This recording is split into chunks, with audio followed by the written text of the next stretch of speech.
So let us see who is this person here, no, na lumalabas sa inyong reading.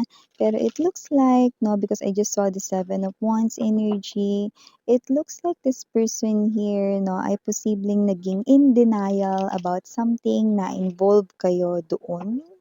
And it looks like this person here could be trying to fight it at mukhang hindi na siya in denial doon sa bagay na yon. So nakikita ko rito na parang meron siya ritong eagerness, no, to do some kind of actions, no. Pero mataas yung energy rito na parang, ewan ko lang parang hindi niya pa kaya.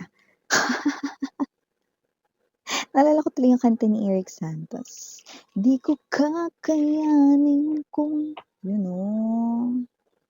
Ang sundon, ika'y mawawala sa aking piling, di ko kakayanin pa, you know.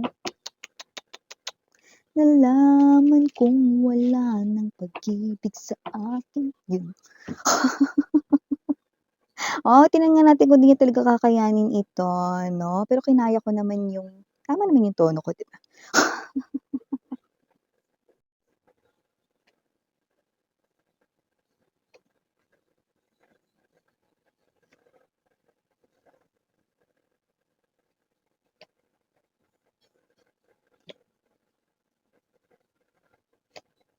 Oh! BO na daw 'to mga babes. BO, hindi body odor, Back out, ayan magba-back out na daw 'to, BO, body odor.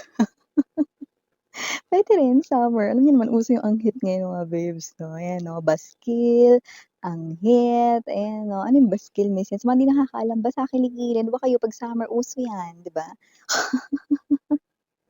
Maliban sa mga bungang araw, sore eyes, 'di ba? Pero ito, yung BO rito ay hindi body odor, buti naman 'no, pero back out naman siya, ayan 'no. May feeling itong person na 'to na parang, gusto niyang mag-back out dito because you are appearing or binu-view ka niya bilang empress. Wala tayong gender dito sa babae, lalaki, LGBT. Lahat ay welcome. Ibig sabihin 'no, this person finds you very intimidating to the point na parang 'pag tumabi siya sa'yo magmumukha siyang basahan be. Or parang iniisip niya hindi ka niya deserve. So yun na nakikita natin dito. Let's see who this person here is. Ace of Swords, center of the reading, Eight of Coins right in here. You could be working on a project. Puwedeng pang personal or sa trabaho mo. Your focus in, building something solid. Puwedeng yung iba sa inyo may tinututukang negosyo, puwede rin naman tutok sa work.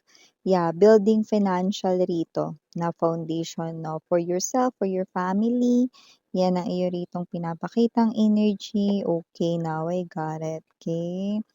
This person here, maaaring nagdulot sa'yo rito 'no ng maraming problema way back then. I'm seeing conflicts way back then. This person here caused you lots of conflicts.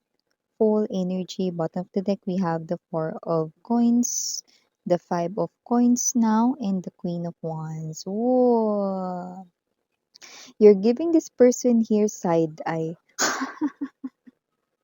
Look at that, no? Your body, even your face, no, ay facing here, a different direction, but look at your eyes.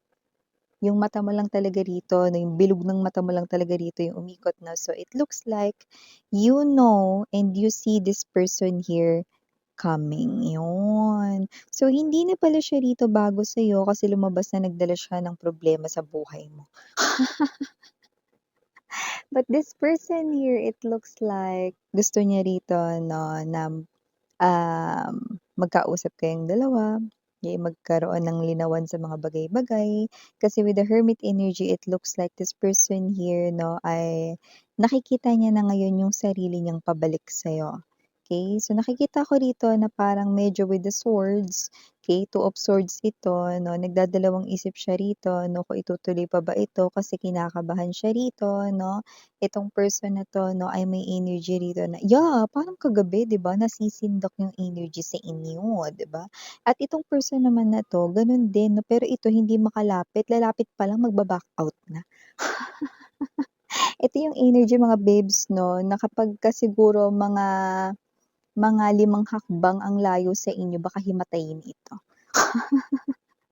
Hindi dahil super init ng panahon 'no, kundi super hot ninyo. Yun 'no, super hot ninyo ritong tingnan 'no. This person here finds you very intimidating inside and out. So, parang ang energy nitong person na 'to 'no, ano kaya, mag-back out na lang kaya ako? Ayan, bahala ka diyan. Para sa iba pang detalye, batiin muna natin everybody, ayos lang ba? Hi and hello there everyone, my name is Yan. Welcome new subscribers, attorneys, tambayers ko, and puyaters. Thank you so much. At kung hindi niyo pa alam, may pa tayong other channel. Link down below lang sa ating description box. If interested, i-click lamang po iyan para makarating kayo doon. Araw-araw ay nag-upload tayo ng collective readings for all signs there. Kung hanap ninyo ay reading per zodiac sign, dito rin sa ating main channel ninyo yan matatagpuan. No? And yes, na-pick up only the messages na kumukonect sa inyo. And timeless tayo dito, puwedeng nangyari na sa iba sa inyo puwedeng nangyayari na ngayon, and sa iba ay mangyayari pa lamang 'no. But everybody, you have your free will, okay? So, sa nakikita ko rito, this person here lalapit pa lang sa inyo pero mukhang magba-back-out na daw siya dito, ayan oh. Kasi nga parang iba na ang inyong dating ngayon 'no, iba ka na, yun. At nakikita ko rin dito na itong person na 'to 'no, may energy rito na may mangilan-ngilan 'no, baka mga bilang lang sa daliri natin 'no, na puwedeng new person ito na gusto ritong mag-try na painlabin kayo, pero paano nga makakalapit 'no, parang lalapit pa lang hihimatayin na. Baka magha-hi pa lang siya rito, tandaan niyo hi pa lang hindi pa magsasabi ng I love you pero baka himatayin na, 'di ba? Pero karamihan sa inyo, high chance na ito ang inyo ritong ex-lover na nag-create talaga ng marami ritong problema sa inyong life way back then. This person here ay hindi nakaka-move on sa inyo, nakikita ko rito na nakikita at gusto pa rin niya na kasama at kabilang kayo sa kanyang future 'no. Pero nakikita ko na yung passion ninyo ay wala dito, lalo na sa taong ito, kundi ang inyo ritong passion 'no, para sa inyo ritong future, pagtibayan ng inyo ritong pinansiyal resources para sa security ng iyong family. Kasi ikaw yung klase ng energy mapagmahal ka lalo 'pag pagdating sa pamilya mo rito. Lahat ng mga parang mga pangangailangan gusto mong mai-provide, hindi yung sapat lang, gusto mo yung may sobra pa, 'yan. Gusto mo yung energy ng hindi yung sapat lang yung napo-provide mo kundi laging may sobra, yun yung goal mo na wala yung goal mo na may kinalaman dito sa iyong ex-lover. So see, magkaiba na yung direksyon ng inyo ritong mga gustong gawin or mangyari ngayon. So nakikita ko na kahit na yan ang focus mo, mukhang alam mo kasi you are very intuitive, sweetheart. It looks like you already know that this person here ay coming back sa'yo. And you're right, because you're already feeling it, Queen of Wands energy, but you're not paying full attention. It's like parang ikaw to na, alam ko naman talaga na babalik rin yan someday, Miss Yan. See? Look at that confidence. Wow! Talaga namang very powerful ka doon. So nakita ko dito na itong person na 'to 'no, ay though hesitating na magba-back out 'no, kahit na may schedule na siya rito to come to you and kahit na mga ilang hakbang na lang ang layo niya rito sa inyo, yes, possible na mag-back out nga siya pero babalik din 'yan.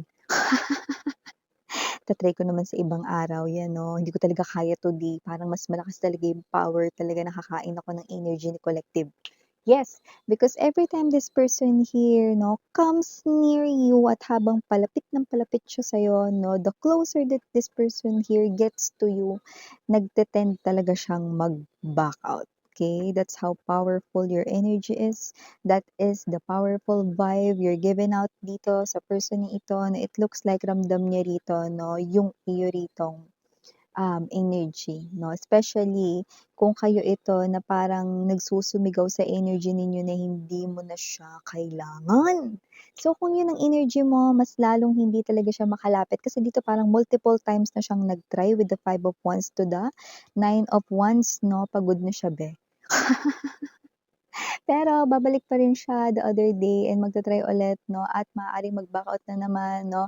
Try and try lang siya rito 'no, hindi ko siya nakikita rito magsa-stop pero hindi rin nagsa-stop yung kaka-back out niya rito. Why? Because your energy ay getting very intense palalo, okay.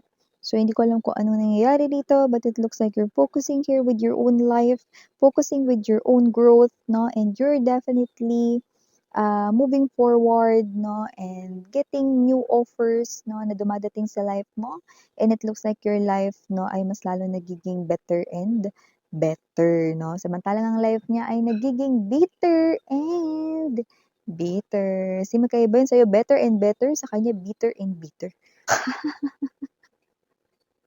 So, kung sino man 'tong energy na 'to 'no, manggit pa. Yun 'no, parang yun lang yung nasabi niya sa sarili niya parang, "I'm screwed," ganyan 'no. So, whatever the case may be, yan yun. And however this energy is, this person right here 'no, can't really let go of you. That's why every time this person here feels like magba-back out siya, nire-reschedule niya again 'no, sa ibang araw naman and kapagka dumating yung araw na yun na niresched niya 'no, at siya ay nag-back out, ire-resched niya again. So, nakakapagod nga talaga yung gano'n 'no. So, parang halos, gusto niya na rito 'no, na i-throw yung self niya rito sa'yo, okey? Parang minsan gusto niya na nga rito magsama ng friend 'no, para itulak siya nang sa gano'n 'no, wala na siyang choice dito kasi kapagka nasagi ka niya 'di ba, siyempre makikita mo na siya. Hindi na siya makakapag-back out ngayon 'di ba, ang awkward nun 'di ba? Ako naisama niya kasi para 'pag tinulak ko siya, medyo malakas kasi mga bibs 'no, yung muscle ko sa arms. So 'pag tinulak ko siya, sasakto talaga siya sa'yo. O, eh, paano magawa niya na rin yung gusto niya ritong gawin 'di ba? Paano masabi niya na sa'yo yung mga gusto niya ritong sabihin 'di ba? Tutulungan ko na nga siya, eh, sa pamamagitan ng tulak ko, eh. So yun nga, nakikita natin dito na kung sino man 'tong energy na 'to definitely kinakabahan 'no, at kung ito man ay new person 'no, kahit naiisip niya ritong hindi kayo bagay or you are someone here 'no, nakikita niya bilang, someone 'no na mahirap maabot, mahirap ma-level or maka-level 'no, tuloy pa rin, okey? Patuloy ka pa rin niya ditong hinahangad 'no at, pinapangarap. Yun ang nakikita ko dito if that is a new person here 'no. And kahit rin naman ito ang ex mo, mare 'no or pare, nakikita ko pa rin na itong person na 'to na ipu-pursue kayo, okey? Though nagkakaroon rito ng mabagal dito 'no na kilos 'no, mula dito sa energy ng person na ito 'no, this person will keep on trying. Parang it looks like 'pag hindi nag-work today, I'm going back some other day and then if some other day hindi na naman mag-work, babalik pa din siya 'no, gagawa pa rin ng plans 'no. So this person right in here, maaaring maubusan siya ng plano pero hindi siya magki-quit, hindi siya rito susuko. Sa'yo.